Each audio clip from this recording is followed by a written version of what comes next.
Alam nyo ba kung sino ang mga halimaw ng depensa sa PBA? Today, we are diving into the top 10 defensive players in PBA history.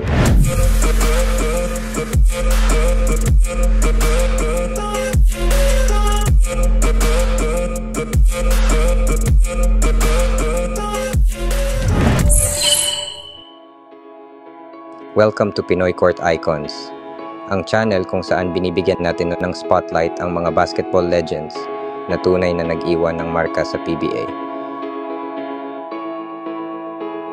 In number 10, we have Junmar Fajardo. The Kraken is widely known for dominating on offense, pero huwag niyong kalimutan ang depensa niya, lalo na sa ilalim ng ring. With 6 MVP awards, Junmar has been a wall sa paint. Kaya niyang harangan whether local players or imports. Did you know na average niya ang over 1 block per game sa career niya?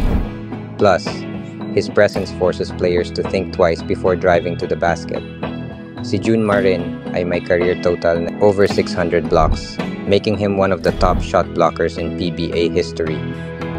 Siya talaga ang backbone ng depensa ng San Miguel. In number 9, we have Gabe Norwood. Known as Mr. President ng Rain or Shine. Si Gabe ay parang Swiss Army knife sa depensa, ang daming pwedeng gawin. Kaya niyang bantayan ang point guard ng kalaban, tapos biglang pass sa power forward. Memorable moment? Naalala niyo ba nung binlock niya si Luis Escola during the 2014 FIBA World Cup? Yun ang klase ng depensang dala ni Gabe sa PBA.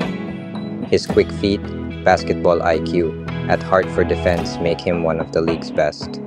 Gabe was also selected to the PBA All-Defensive Team multiple times, cementing his legacy as a premier defender. In number 8, we have Chris Ross. Si Chris Ross. Kilala sa kanyang lockdown defense against the best guards in the league. 2 beses siyang Defensive Player of the Year at consistent sa paggawa ng steals. Alam niyo bang nakapag-record siya ng career-high 10 steals sa isang laro at may career average na 2 steals per game? Pag may Chris Ross sa court, parang may human magnet na dumidikit sa bola. Kaya kung ikaw ang opposing guard, good luck na lang. In number 7, we have Win Arboleda. Sino rito ang nakakaalala kay The Snatcher?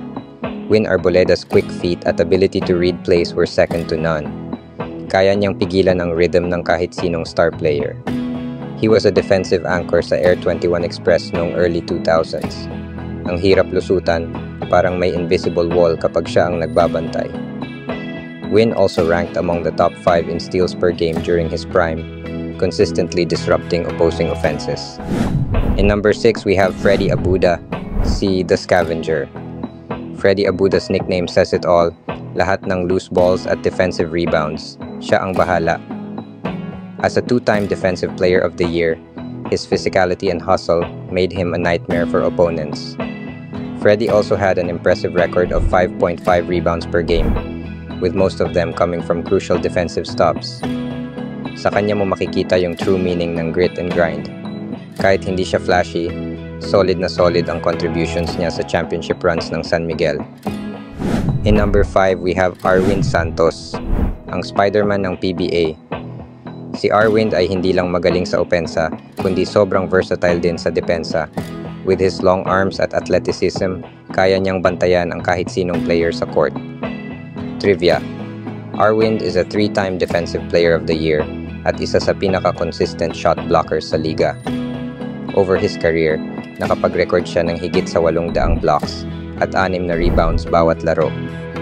Talagang ibang klase ang impact niya lalo na sa endgame. In number 4, we have Mark Pingris. Si Pinoy Sakuragi, Mark Pingris embodies puso at hustle.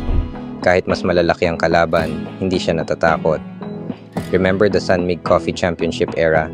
Isa si Ping sa pinaka-key players dahil sa kanyang relentless defense. Nag-average siya ng 9 na rebounds per game sa career niya at karamihan doon ay contested boards. Plus, may career total siyang over 800 blocks and steals combined. Kaya naman, beloved siya ng mga Pinoy fans. In number 3, we have Chris Jackson. Chris Jackson was a defensive maestro.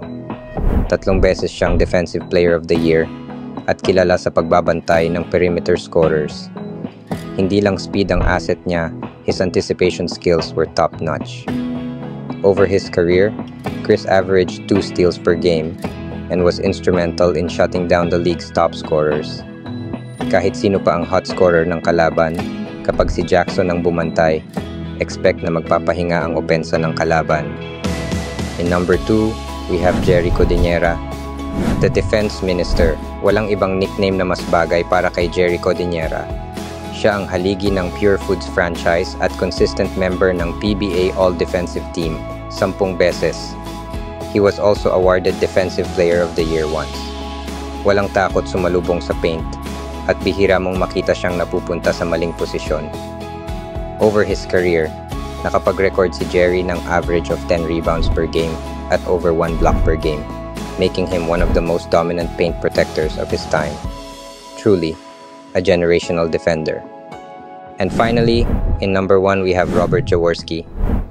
Big J, the living legend, kahit anong tawag niyo sa kanya. Undeniable ang legacy ni Robert Jaworski. His defense wasn't just physical, it was also mental. Kaya niyang irattle ang kalaban through his presence and leadership. Kahit undersized minsan sa matchups, walang takot si Jaworski. Over his storied career, he recorded countless clutch steals and defensive stops that turned the tide of games. He played like every game was his last, inspiring his team to do the same.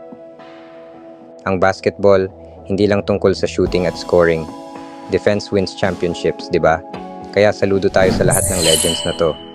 Don't forget to like, share, and subscribe to Pinoy Court Icons for more basketball stories and updates. Salamat sa panonood, and see you in the next episode.